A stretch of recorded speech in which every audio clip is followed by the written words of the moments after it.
With the emerging Diddy accusations saying that Hollywood is run by Matthew McConaughey came out and said there is an initiation process in order to rise up in the ranks of Hollywood.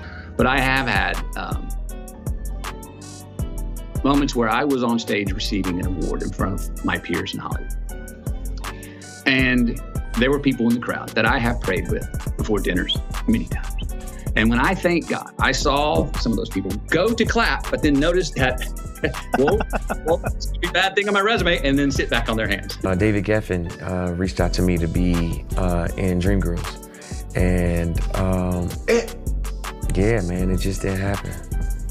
And I think everybody hit me about this joint too. I had Eddie Murphy hit me, man, Brandy hit me. Just, there's never just, there's always a reason. You don't get in your car, just sit there, you go to the grocery store.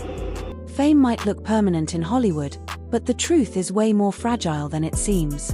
One wrong move, one refusal to play by the unspoken rules, and the same machine that lifts you up can throw you straight into the shadows. The word blacklist might sound old school, but don't be fooled, it's alive and well in this industry. Careers vanish overnight with no explanation, and plenty of stars have hinted at this quiet punishment. One of the most shocking voices to actually live it. Matthew McConaughey. His story, packed with sky-high success and gut-wrenching lows, cracks open a rare glimpse into Hollywood's hidden game. And he's not alone. What McConaughey faced lines up with stories from Cat Williams, Eddie Murphy, and others who slammed into an invisible wall nobody dares to admit exists. Back in the early 2000s, McConaughey was untouchable, the king of romantic comedies, box office gold.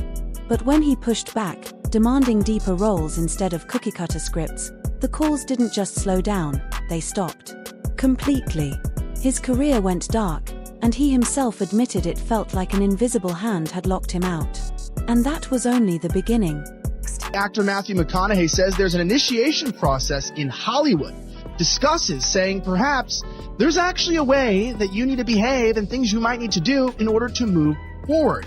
In an exclusive interview with People magazine, Oscar-winning actor Matthew McConaughey shared that there is an initiation process in Hollywood. Many of us have become familiar with images like this, Harvey Weinstein, Oprah Winfrey, and the scared faces of young women and men who continually move around saying, hey, maybe we were forced to do things in order to get our roles. Now, the star of Lincoln Lawyer shared with People magazine directly that he has had his highs and lows as an actor, but essentially had to find out the hard way how Hollywood operates. And what did he mean by the hard way?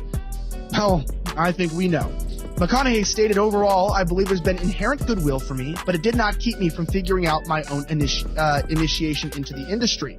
He goes on to say directly that there's a lot of things you learn after years of being in Hollywood, and you go, well, why didn't they tell me that in year 2? Because there's an initiation process, added McConaughey. Now, this comes in light of the, obviously we've had the Epstein allegations, manipulating Hollywood actors and politicians. The same industry that once called Matthew McConaughey every single day suddenly went cold. 2 years of silence. No scripts. No callbacks. Nothing. And let's be clear, that wasn't coincidence. That was Hollywood's quiet punishment for daring to step out of line. They wanted him smiling through endless rom-coms, keeping the cash machine running. But the second he refused, they made sure he paid the price. But here's the twist, his patience paid off.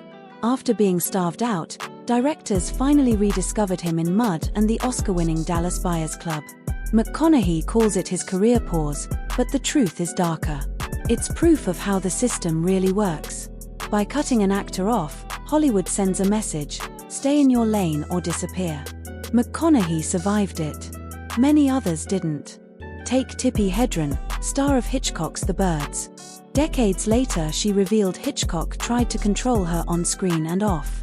When she refused his advances, her career collapsed almost overnight. Or Brendan Fraser, beloved for The Mummy and George of the Jungle. After speaking up about misconduct, doors slammed shut on him for more than a decade. And then there's Monique. She won an Academy Award, one of the highest honors in the business, but after refusing to play Hollywood's game, she was sidelined like she'd never existed at all. Allegedly, probably led them to damnation, because those people's hearts are gonna be broken if that man is seen on those tapes doing anything.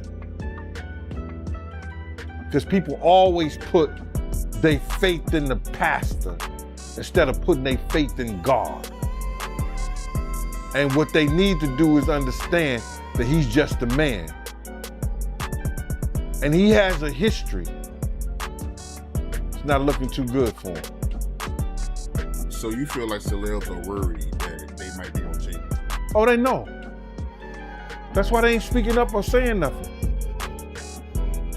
Yeah, I was at a Diddy. All these stories prove the same chilling truth. When stars choose integrity over compliance, the industry knows how to push them out. McConaughey's pause is just one puzzle piece, but it connects perfectly with the bigger map of how blacklisting quietly shapes careers. Then came the shocking twist: Eddie Murphy's name suddenly got dragged into the conversation. A viral YouTube video claimed he testified in a federal trial against Sean Diddy Combs, accusing him of ruining his career. The story spread like wildfire, until it was debunked. Murphy never testified, never blamed Diddy. But the fact that so many people believed it, that alone shows how deeply audiences link powerful figures with the downfall of legendary stars. Murphy himself has always said his step back was personal, raising his kids, fighting burnout after years of non-stop grind. But fans didn't buy the simple break story. To them, the idea that even someone as untouchable as Murphy could be quietly pushed aside didn't sound far-fetched at all.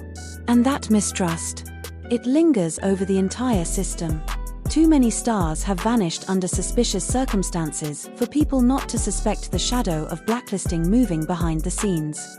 Whether or not Murphy ever truly faced the blacklist, his name is tied to the conversation forever. And when fans mention him in the same breath as Matthew McConaughey or Cat Williams, it shows just how deep this belief runs.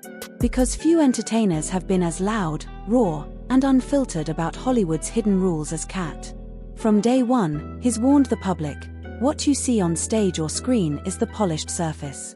But behind the curtain, it's exploitation, shady deals, and relentless pressure to trade authenticity for survival. How to complain because all of the people that I ever looked up to had to go through it too. So I know how much they talked about Martin Luther King, and I know what they end up doing to him. I know this same story about Jesus and a few of my uncles. So now I know that if your mouth is really, really big and you try to tell the truth for a living and you like to air people out, hatred is coming your way. I didn't know it was going to be this type of hatred.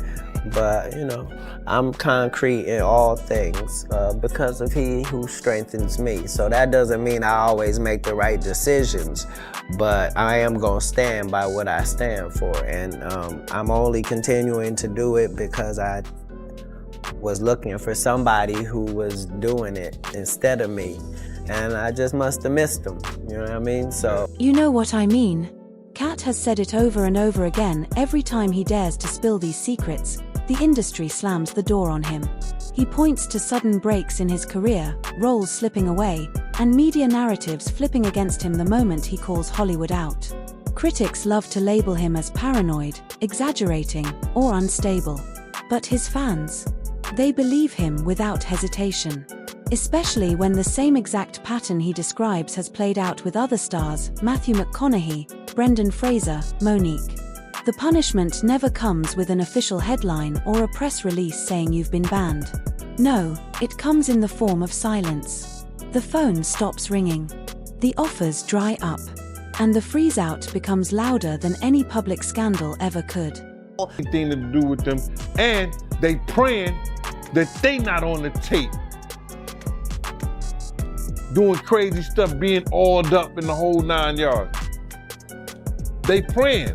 So until the feds say, hey, yo, listen here. We got you on, hey, buddy, we got you on this tape, and the girl looked like she was pretty young. We're not gonna show it. Without ever admitting that a blacklist even exists to the outside world, it looks clean and deniable. There's no blacklist, they say, while the actors living through it know exactly what's being done to them. The scariest part? Silence isolates. With no official label, no public acknowledgement, it's easy for outsiders to dismiss a star's struggle as mere bad luck or a personal choice. That's why stories like Matthew McConaughey's matter. They prove even the most adored stars can be targeted. What sets McConaughey apart is that he found a way to fight back. During his so-called career pause, he refused to bend. Studios waved million-dollar checks for cookie-cutter romantic comedies, but he stood firm. When we think about the Hollywood blacklist, it tends to be portrayed as this one list that excluded actors and directors and producers and writers from Hollywood for the better part of the Red Scare. But in fact, there never was a list. Rather, there was just kind of an understanding among studios that there were certain people that couldn't be hired. There was a whole ecosystem of blacklisting, and then I guess you'd call it sort of de-blacklisting. There were organizations, companies like the American Business Consultants, who took it on themselves to do background research on actors and directors and writers, and to come out with reports. They published the publicly available material that accused people of having communist ties, therefore putting pressure on studios not to employ these folks. When you ask, how could something this insane have lasted this long? It's because there were a lot of people who were making money off the blacklist. But he turned them all down. He risked not only his fame but also his financial security just to break free from the box Hollywood tried to trap him in. And it paid off, though not overnight. After years of waiting, the right scripts finally landed: Mud, Killer Joe, and then the game changer, Dallas Buyers Club. That role didn't just win him an Oscar, it proved to the world that McConaughey was more than a charming rom-com star. His triumph became a symbol of resilience against Hollywood's invisible punishment. Fans call it the McConaissance, a career rebirth drenched in red carpets and golden statues. But behind the glitter was a brutal, silent war against forces that wanted to erase him. His comeback shows one thing clearly: blacklisting can wreck a career, but sometimes patience and authenticity spark a second act. Still, the bigger question looms: why does blacklisting exist at all? The answer is one word: control. The entertainment industry is built on gatekeepers, and gatekeepers fear unpredictability. When a star refuses to play their game, the whole system feels threatened. By quietly pushing outspoken actors to the margins, Hollywood sends a clear warning: step out of line, and you'll vanish too. That's why names like McConaughey, Cat Williams, Monique, and even Dave Chappelle keep popping up in this conversation. Chappelle famously walked away from a $100 million deal, and the backlash was instant. For years, he was painted as unstable. His disappearance framed as his own choice. But fans weren't fooled. They believed the industry was more than happy to watch him disappear, at least for a while. Blacklisting has never really been about talent. It's about obedience. Hollywood rewards the ones who play by its rules and quietly punishes the ones who dare to question them. Tend to get stung a million times. I didn't understand that. They had to sting me a million times. I'm still not going to join, but I respect it a little more. Right. How do you handle that? Because they put your name in the press with a lot of rumors and a lot of situations that they try to put on Cat Williams. Do you feel ever the need to That's how the system protects its own power, even while publicly denying that any blacklist exists, and the damage goes far beyond money or career titles. For Matthew McConaughey, the pressures of fame even strained his family life. At the height of his success, he endured a painful estrangement from his own mother, a stark reminder that Hollywood's grip doesn't stop at the red carpet. It follows stars into their most private relationships. For Brendan Fraser, the emotional cost was devastating. Years of being sidelined left him battling depression and the crushing feeling of invisibility. Monique has spoken about the deep isolation that comes when the entire industry turns its back. Even after winning an Oscar, she was forced to fight just to be recognized. These aren't just career setbacks, they are personal wounds that cut into a star's sense of worth, their future, and even their sanity. First of all, let's be very, very clear. It is possible that there isn't anything funnier than a guy in a dress. And if that's the case, then it might also be said that there's nothing funnier than a black guy in a dress. Okay, well, I watched all of my friends throughout my entire life be able to dunk a basketball, but not me. So everybody can't do everything. So, some of us And yet, despite the toll, many still choose to speak out because for them, truth truth is worth more than comfort, even if it comes at a steep price. There may never be an official list of blacklisted stars, but the pattern is unmistakable. McConaughey felt it firsthand. Cat Williams still lives it every day. Monique continues to battle it. Brendan Fraser endured it for more than a decade before finally clawing his way back. Even Eddie Murphy, whether truly blacklisted or not, remains forever tied to the whispers and rumors that follow Hollywood's quiet punishment.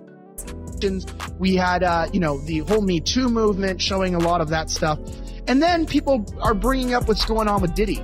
There's a video, obviously, people talk about Diddy and the game partying with Justin Bieber, saying he's a bad boy, has people wondering if being assaulted is what the word is code for. I'm not entirely sure, but watch this clip. The bad boy. Oh, he's bad boy now. Yeah. Oh, wow. Found him the bad boy. It's a riot alert. It's called...